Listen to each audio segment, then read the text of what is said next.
Hey everyone, and welcome to This Explainer. Today, we're doing something really fascinating. We're peeling back the curtain on one of the most hyped, most transformative technologies of our entire era. Because, let's be honest, there is a massive, glaring gap between the utopian public narrative of AI, the whole it's gonna save the world pitch, and the raw, very corporate realities actually driving its development. To really wrap our heads around this, we're drawing heavily from tech journalist Karen Hao's amazing investigation and her book Empire of AI. We'll also be looking at some critical whistleblower testimonies and hard industry data. Basically, we're going to explore this really compelling argument that today's leading AI companies don't operate like your standard tech startups. Nope, they operate way more like historical empires. To understand exactly where we are right now, we first have to look at how the AI industry actually talks about itself. Just listen to this sensational, almost doomsday-level rhetoric. Back in 2015, before OpenAI was even officially announced to the public, Sam Altman flamed this technology as a civilization-altering force. He literally suggested it could be the greatest threat to human existence. It's wild, right? But it sets up this really fascinating dynamic, because if you frame a technology as a massive, world-ending threat, well, that implies we need a very specific, elite group of people to safely manage it for us. But here's the kicker. This whole apocalyptic language, it wasn't exactly original. A year before that, in 2014, Elon Musk famously compared developing AI to, quote, summoning the demon. And tech reporters and insiders have noted that Altman actually purposefully mirrored Musk's exact language. Why would he do that? Well, because he was desperately trying to convince Musk to co-found and fund OpenAI. It was essentially an audience of one. And you know what? That dramatic rhetoric worked perfectly to secure that crucial initial backing. Which brings us to a really absolutely critical question. When tech leaders are out there using this existential risk narrative, are these genuine warnings aimed at saving humanity? Or is this just a brilliantly calculated marketing strategy? By convincing the public that AI is essentially magic or a world-ending demon, these companies perfectly position themselves as the sole necessary gatekeepers of our future. And that seamlessly transitions into exactly how the core goal of these companies is pitched. So, let's dive right into Part 1, the myth of AGI. Artificial General Intelligence, or AGI, is basically the holy grail for companies like OpenAI. It's the dream of a machine that's just as smart as a human. But the big industry secret? There is literally zero scientific consensus on what human intelligence even is. Instead, just look at the stark difference in how AGI is defined, depending entirely on who is sitting in the room. When Sam Altman is talking to lawmakers in Congress, AGI is pitched as this beautiful utopian tool that's going to cure cancer, solve climate change, and end poverty. But when he's striking a massive investment deal with Microsoft, suddenly AGI is defined as a highly autonomous system explicitly designed to generate $100 billion in revenue. It's not some coherent scientific vision. It's a chameleon-like narrative designed to do two things: ward off regulation and attract massive piles of capital. And that leads us to Part 2, the blueprint of an empire.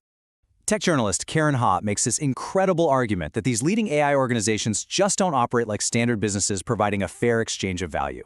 Instead, they literally use the blueprint of historical empires. It's all driven by scale, massive capital, and total market dominance. And there are three main pillars to this playbook. Step 1. Secure massive infrastructure by grabbing up land and computational resources. Step 2. Exploit a hidden, cheap human labor force to actually build the systems. And Step 3. Monopolize knowledge production by bankrolling the researchers and silencing any critics.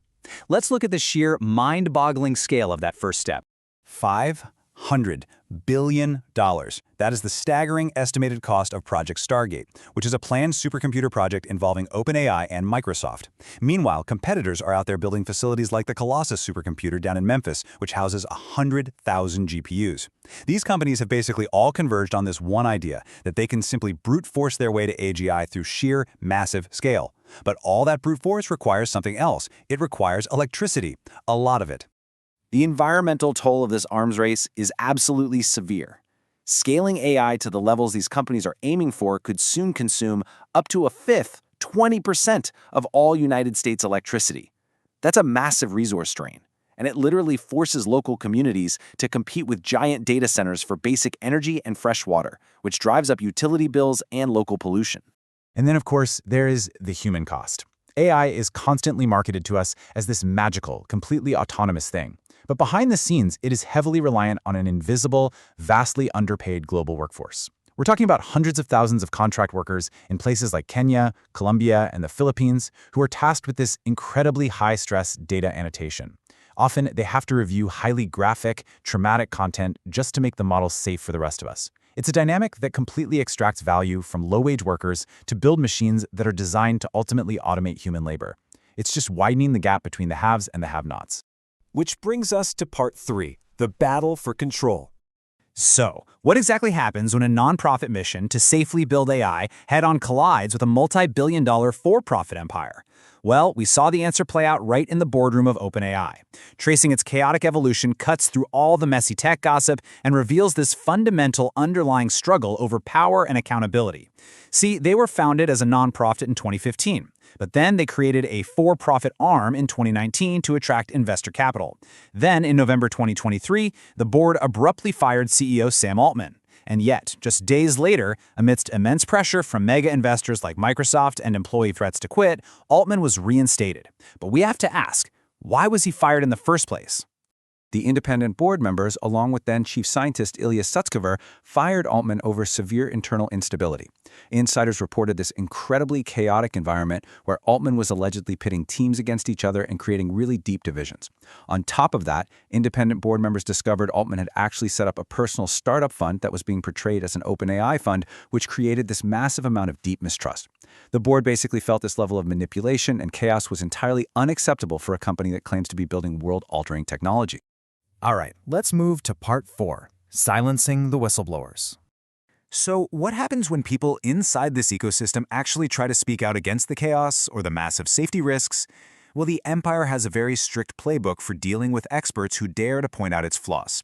We see incredibly concrete examples of researchers being pushed out or intimidated. Dr. Timnit Gebru was fired from Google after co-authoring a paper that was critical of large language models. OpenAI was reported to have literally subpoenaed an independent watchdog group that dared to question its corporate restructuring. And perhaps most glaringly, OpenAI entirely dissolved its super alignment team, which was a group specifically formed to ensure advanced AI wouldn't, turn against humanity. Just take the resignation of Jan Leik, the co-lead of that dissolved safety team. He noted that OpenAI had promised 20% of its computing power to his team for critical safety research. Instead, he said he found himself sailing against the wind, constantly struggling and begging for resources to do this crucial safety work. Ultimately, it led him to just quit in total frustration. The alarming consensus we are hearing from whistleblowers across the entire industry is that commercial incentives have thoroughly eclipsed any real commitment to safe AI development. For instance, the release of OpenAI's O1 reasoning model was reportedly rushed out the door.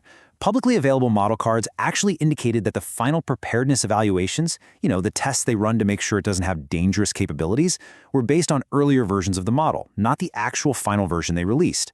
Growth and product launches are simply taking precedence over everything else. But there is hope. Let's look at part 5, alternative visions. Look, we do not have to accept this brute force, resource-draining model of AI development as some sort of absolute inevitability. There are alternative paths out there. We can contrast the current industry obsession, what Karen Hao brilliantly calls the rockets of AI, which are these massive, wildly wasteful brute force models, with the bicycles of AI. Bicycles are highly efficient, deeply specialized systems that require minimal resources to run. A perfect example is AlphaFold. It's an AI system that predicts protein structures. It consumes a fraction of the compute and energy of these other models, yet it just won a Nobel Prize. Why? Because it actually solves specific, tangible human problems, like massively accelerating drug discovery.